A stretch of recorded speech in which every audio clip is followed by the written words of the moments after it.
जय माँ समलेई जय जगन्नाथ।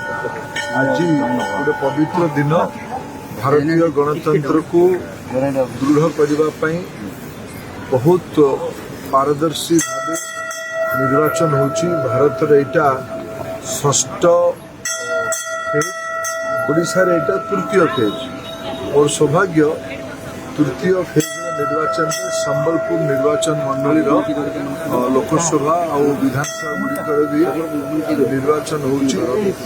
ये अवसर में मो आज निर्वाचन में गोटे मुख्य भाव अंचल को किसी दिन धरिकी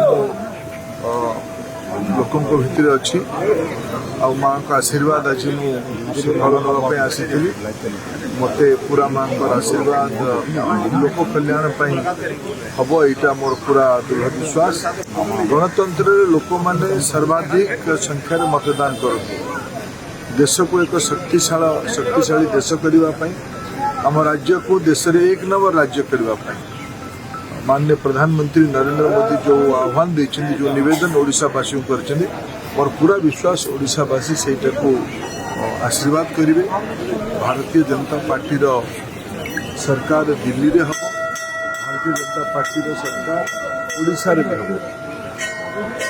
लोकंकर कल्याण हम, गरीब मानकर विकास हम, युवक महिला कृषक वंचित वर्ग लोक मैंने आहरी भलरे रहिबे एटा हमर दायित्व।